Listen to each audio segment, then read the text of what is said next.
सतलोक के अंदर ऐसा दुष्कर्म करने वाले को सबतः पाप लग जाता है। अब ज्योत स्वरूपी निरंजन काल ने अपनी पत्नी से कहा कि मैं ऐसे स्थान पर रहूंगा जहां पर कोई नहीं आ सकता, और आज के बाद मैं किसी भी 20 ब्रह्मांड के अंदर किसी भी व्यक्ति को, किसी भी प्राणी को आकार रूप में दर्शन नहीं दूंगा। मुझे निराकार समझा करेंगे, लेकिन मैं अपने वास्तविक रूप, काल रूप में, अपने 21वें ब्रह्मांड में रहा करूंगा। वहां पर कोई नहीं आ सकता, ना ब्रह्मा आ सकता, ना विष्णु आ सकता, ना शिव आ सकता, और ना ही कोई वेदों में के अनुसार साधना करने वाले साधक आ सकते। मैं वहां रहा करूंगा और सर्व कार्य में गुप्त रूप से किया करूंगा। तब प्रकृति देवी ने कहा कि निरंजन मैं तेरे वश होगी, अब कुछ भी नाच नचा। इतने बड़े ब्रह्मांडों को, इन 20 ब्रह्मांडों को मैं कैसे चलाऊंगी एक स्त्री की जाति, और तू मुझे छोड़कर जा रहा है, कहता मैं आज के बाद किसी को दर्शन नहीं दूंगा। तब ज्योत स्वरूप निरंजन अर्थात इस काल भगवान ने, ब्रह्म ने कहा कि प्रकृति चिंता ना करे, जो कुछ भी करूंगा वो मैं ही करूंगा, तुम तो निमित्त मात्र होगे, और ये बच्चे ब्रह्मा विष्णु महेश ये भी केवल निमित्त होंगे। इन सब का रिमोट मेरे पास होगा, सब कार्य मैं करवाऊंगा, तू चिंता मत कर। और जब ये बच्चे थोड़े से सियाने हों, इनको अचेत कर देना। जब ये बाल अवस्था से ऊपर उठे, इनको अचेत कर देना और मेरा भेद मत बताना। ये समझ लेना ध्यान से, अगर मेरा भेद तूने इनको बताया तो मेरे से बुरा नहीं होगा। ऐसे उसको डरा धमका दिया। इस प्रकार ये काल उसके बाद निराकार कहलाता है, लेकिन ये आकार में अपने उस काल लोक में विद्यमान रहता है। जब ये बच्चे ब्रह्मा विष्णु महेश सियाने हुए, तब तक इनको अचेत रखा गया। जब ये सियाने हुए, उसमें ब्रह्मा को कमल के फूल पे, विष्णु को शेष सैया पे, और शिव को एक कैलाश पर्वत पे इनको बेहोश रखा हुआ था, और फिर वहां पर सचेत कर दिया।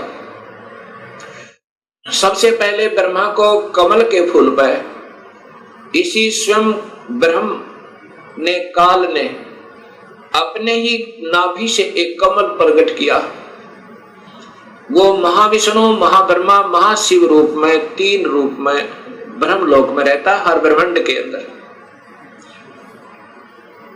उस समय ब्रह्मा को उस कमल के फूल पर रख दिया। ब्रह्मा को ये नहीं मालूम कि मैं कहां से उत्पन्न हुआ, कौन मेरा माँ है, कौन मेरे पिता है। उसके बाद आकाशवाणी हुई कि तुम तप करो। ब्रह्मा ने 1000 वर्ष तक तप किया। फिर आकाशवाणी हुई कि सृष्टि करो। तब ब्रह्मा ने सोचा कि मैं काहे की सृष्टि करूं, सब जगह जल ही जल है, कहीं पृथ्वी दृष्टि गोचर नहीं हो रही है। इतने में मधु और कैटब नाम के 2 राक्षस काल ने प्रेरित करके और ब्रह्मा की ओर भेज दिए। ब्रह्मा डर के मारे उस कमल के फूल को के डंठल को पकड़कर नीचे उतर गया, बहुत स्पीड तक। नीचे जब आया तो उसी जल के ऊपर एक शेष सैया पर चतुर्भुज रूप में एक व्यक्ति सो रहा है। उसके हाथों में शंख, चक्र, गदा, पद्म है। जब ब्रह्मा वहां पहुंचा, उसी समय उस वो विष्णु जी थे, जो त्रिलोकीय विष्णु जी थे। उनमें से एक शक्ति निकली, वो आकाश में छा गई। उस समय ये ब्रह्मा विष्णु जी होश में आए। इतने में मधु और कैटब भी पहुंच गए। मधु और कैटब के साथ भगवान विष्णु ने 5000 वर्ष तक युद्ध किया, वो नहीं मरे। फिर उस शक्ति ने जो आकाश में छाई थी, एक लड़की का रूप बनाया, देवी का, और मधु कैटभ को मोहित किया, अपनी ओर आकर्षित किया अपनी कलाओं से, अदाओं से। जब मधु और कैटभ उस लड़की की तरफ देखने लगे तो विष्णु जी ने पीछे से उनकी गर्दन पकड़कर दोनों को मार डाला। अर्थात 5000 वर्ष तक भगवान विष्णु से 2 राक्षस नहीं मरे। वो भी तब मरे जब उस माता ने सहयोग दिया, उनको अट्रैक्ट कर लिया, आसक्त कर लिया। इससे 2 बातें सिद्ध होती हैं कि ये समर्थ नहीं है। जब 5000 वर्ष तक 2 राक्षस नहीं मर पाए भगवान विष्णु से, तब ब्रह्मा जी और विष्णु 2 थे। इतने में रुद्र अर्थात ये शिव भी वहीं प्रकट हो गया। ब्रह्मा जी देवी भागवत महापुराण में बताता है कि फिर हम 3 हो गए, ब्रह्मा, विष्णु और शिव। तब देवी ने कहा कि तुम तीनों देवता अपने अपने कार्य को ध्यान से सुनो और उस पर संलग्न हो जाओ। ब्रह्मा जीवों की उत्पत्ति करवावे, उनको रजोगुण प्रभावित करके, ये केवल इतने ही ब्रह्मा हैं। और विष्णु फिर इनके आपस में सतिथि बनाए रखा है, मोह ममता में फंसाए रखा है, ये विष्णु जी की ड्यूटी है। और शिव की ड्यूटी है कि ये संहार करे। तब इन तीनों ने कहा कि हे माई, हे देवी, कहीं पर पृथ्वी नजर नहीं आ रही है और पृथ्वी के बिना प्राणियों की सृष्टि, स्थिति और संहार असंभव है।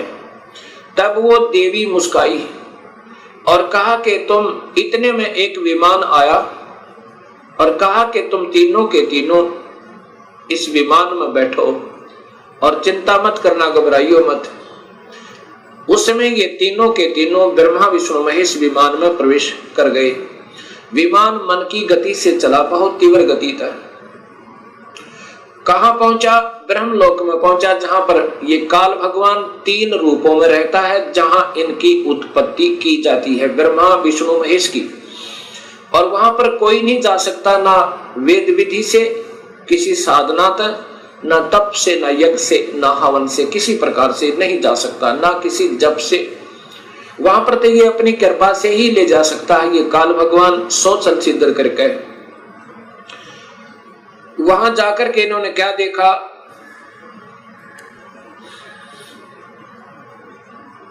एक इंद्र देखा वहां पे, क्योंकि वो महास्वर्ग के अंदर एक महा इंद्र है। उसके बाद फिर आगे विमान गया, वहां एक ब्रह्मा देखा। जब दूसरा ब्रह्मा देखा तो शिव और विष्णु ब्रह्मा जी से पूछने लगे कि हे चतुरानन, ये दूसरा ब्रह्मा कौन है? तब ब्रह्मा जी ने कहा, मुझे नहीं मालूम ये कौन है। उसके बाद विमान आगे चला। फिर क्या देखा कि त्रिनेत्रधारी भगवान शिव दूसरा देखा, जो नंदी वृषभ पर सवार थे, हाथ में त्रिशूल लिए हुए थे। उसके बाद इनका विमान आगे चला। वहां पर क्या देखा कि एक विष्णु और थे, और वहां बहुत सुंदर विशाल लक्ष्मी का एक भवन था, उसमें बहुत ऐश्वर्य के साधन उपलब्ध थे। उसके बाद विमान आगे पहुंचा। कहां गया? एक माई बैठी थी, जिसके शरीर में जैसे हजारों बिजलियां चमक रही हो, इतना तेज था, इतना नूर था, और वो प्रकृति देवी थी। ये ब्रह्मा विष्णु महेश की मां थी, मां है जो इन्होंने देखी। विमान वहां रुका। देवी एक विशाल भवन के अंदर विराजमान थी। तब उसने कहा कि तुम तीनों के तीनों जहाज से नीचे उतरो। हम नीचे उतरे। ब्रह्मा विष्णु महेश, ब्रह्मा बता रहा है देवी भागवत महापुराण में, नीचे उतरे। तब विष्णु जी ने ध्यान से देखा और कहा कि ये तो अपनी मां है। इस माई के दर्शन मैंने किए थे जब मैं बालक था, छोटा सा था। जब मैं बालक था, छोटा सा था, तब मैंने इस माई के दर्शन किए थे। इससे सब सिद्ध है कि इनका जन्म है और ये तीनों की मां है। तब ब्रह्मा, विष्णु और शिव ने तीनों ने स्वीकार कर लिया कि ये ही अपनी जननी है। तब शिव जी कहते हैं, हे माता, जब आप ब्रह्मा को उत्पन्न करने वाली आप हैं, विष्णु भी जब आपके बालक हैं, तो ये तीसरा भी आप ही का बच्चा है। आप ही हमें गुप्त भेद नहीं बता रहे थे, अब हमने आप ही की कृपा से ज्ञान हुआ। अब इसका प्रमाण आपको सबसे पहले देवी भागवत महापुराण में देता हूं। पहले आपको देवी भागवत महापुराण से प्रथम शिव पुराण को दिखाता हूं, उसके बाद फिर आपको देवी भागवत महापुराण दिखाऊंगा।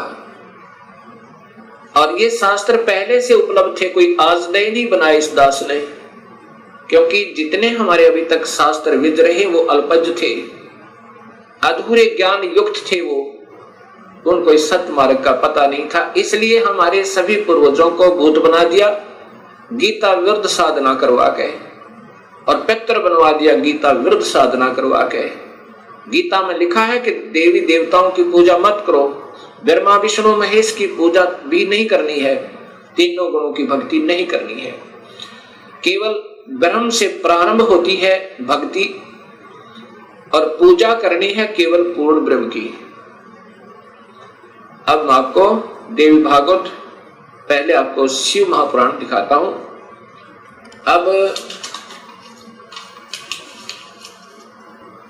अब देखिएगा भक्तात्माओं, ये शिव महापुराण, ये शिव महापुराण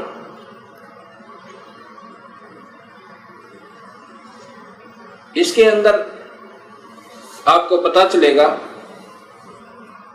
श्री शिव महापुराण भाषा सटीक सहितम, ये संस्कृत युक्त है, इसमें संस्कृत भी साथ है। और ये शिवा भाषा टीका टीकोत्तम, टीकाकार है डॉक्टर धर्मानंद त्रिपाठी, साहित्य आयुर्वेद ज्योतिष आचार्य, MA PhD DMCA, ये टीकाकार हैं इनके। और ये आपके समक्ष है, इसमें क्या लिखा है यहां देखिएगा।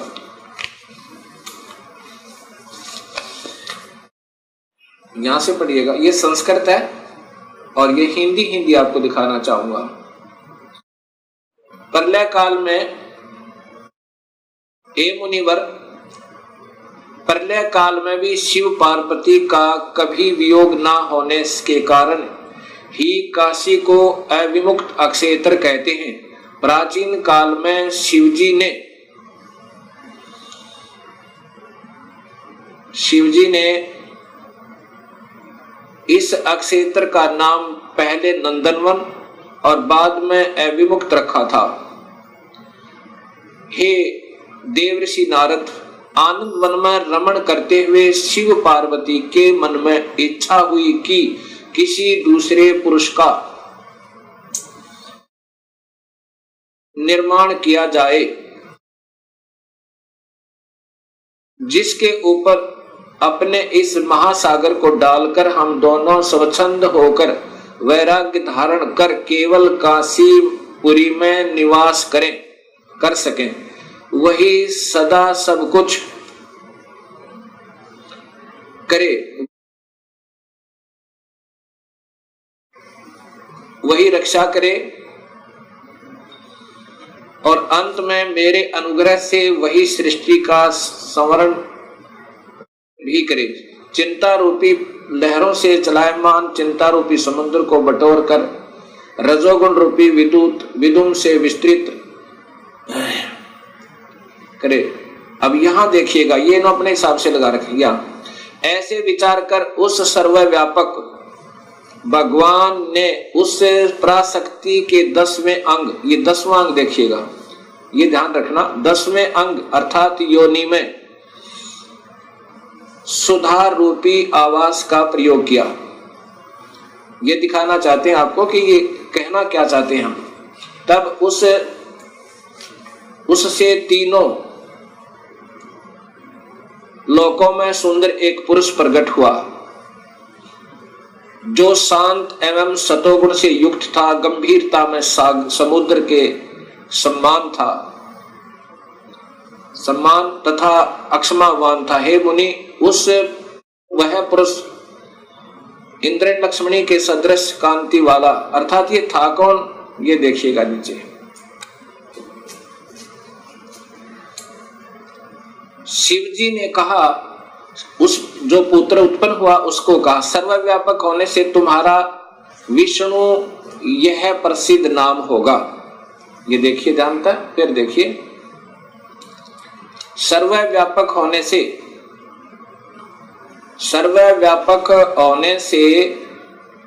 शिव ने कहा, शिव जी ने कहा सर्वव्यापक होने से के कारण तुम्हारा विष्णु यह प्रसिद्ध नाम होगा। अब इससे सिद्ध हो गया कि शिव जी से विष्णु की उत्पत्ति। एक बार फिर लीजिए,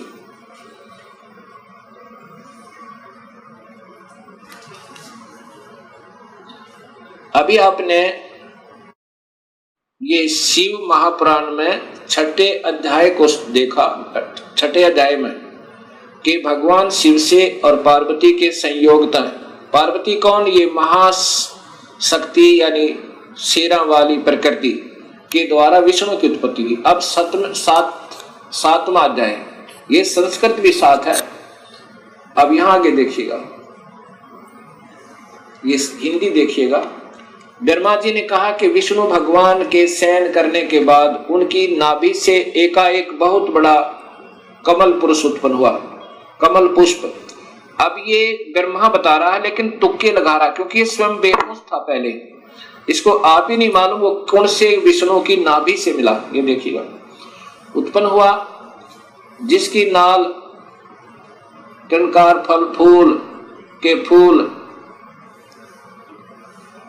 अब ज्यादा ना देख के देखिएगा, उस सांब शिव परमेश्वर भगवान शिव ने पहले की भांति जैसे विष्णु की उत्पत्ति की थी, दुर्गा और काल के संयोग तय पहले की भांति अपने दाहिने अंग से मुझे उत्पन्न किया। ब्रह्मा कह रहा कि मेरी उत्पत्ति भी उस काल ब्रह्म से, यानी शिव कह रहे हैं, ये शिव हो महा ब्रह्मा महाविष्णु महाशिव रूप में ये काल ही रहता है, मुझे उत्पन्न किया, ये ब्रह्मा जी ने बताया। कई भक्तात्मा कहते हैं कि जो गीता प्रेस गोरखपुर से प्रकाशित पुस्तकें हैं वही विशेषकर आम भक्त समाज उनको सत्य मानता, एथेंटिक मानता है। अब आपके सामने यही गीता प्रेस गोरखपुर से प्रकाशित ये पुस्तक दिखाते हैं, शिव महापुराण।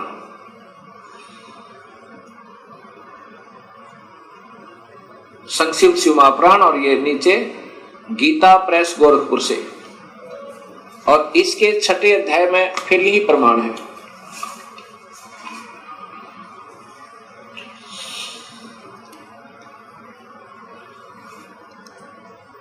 इसी शिव महापुराण का ये छठा अध्याय है।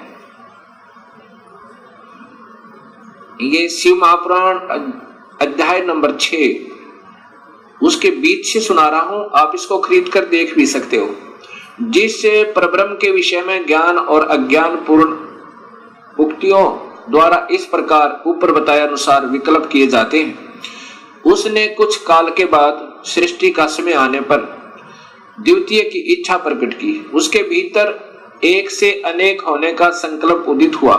तब उस निराकार परमात्मा ने अपनी लीला शक्ति से अपने लिए मूर्ति आकार की कल्पना की।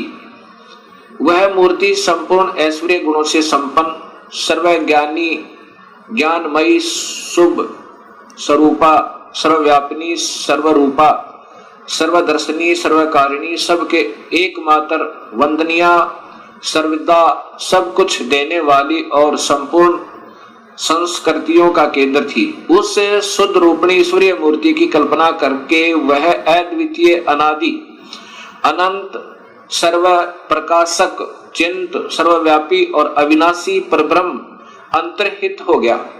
ये काल की कलाएं हैं सारी, और ये अनजान लेखक जिनको कुछ ज्ञान नहीं, इस काल को ही सब उपमा दे रहे हैं उस पूर्ण ब्रह्म के तुल्य, जो मूर्ति रहित परम ब्रह्म है। अब यहाँ मूर्ति हो गया और फिर मूर्ति रहित भी है। अब ये काल की ही कला है, वो क्या बन गया, शिव रूप में आ गया। उसकी मूर्ति यहां देखो, चिंतमय आकार भगवान सदाशिव है। ये काल ही निराकार है और यही फिर महाशिव, महाविष्णु और महाब्रह्मा के रूप में ये सब कलाएं करता है। अर्वाचीन और प्राचीन विद्वान इसी को ईश्वर कहते हैं। जितना जिनको ज्ञान है इस काल को ही ये ईश्वर कहते। उस समय एकाकी रहकर स्वेच्छानुसार विहार करने वाले उन सदाशिव ने अपने विग्रह से स्वयं ही एक स्वरूप भूता शक्ति की सृष्टि की, अर्थात वह देवी इसी के शरीर से निकली, वो निकाली थी पूर्ण परमात्मा ने, जो इसके पेट में शरण ले ली थी, कि जो उनके अपने श्री अंग से कभी अलग होने वाली नहीं थी। उस पराशक्ति को प्रधान प्रकृति, देखो, प्रधान प्रकृति गुणवती माया बुद्धि तत्व की जननी विकार रहित बताया गया है। वह शक्ति अंबिका कही गई है और उसी को प्रकृति, ये ध्यान से देखना भक्तात्माओं, यही देवी अध्या माया, ये प्रकृति देवी, प्रकृति सर्वोश्री सर्वेश्वरी देव जननी, यानी तीनों देवताओं की माँ, ब्रह्मा विष्णु महेश की माता, नित्य और मूल कारण कही सदाशिव द्वारा प्रकट की गई उस शक्ति की 8 भुजाएं हैं। अब ये शब्द ही स्पष्ट हो गया कि यही प्रकृति देवी ब्रह्मा विष्णु महेश की माता है।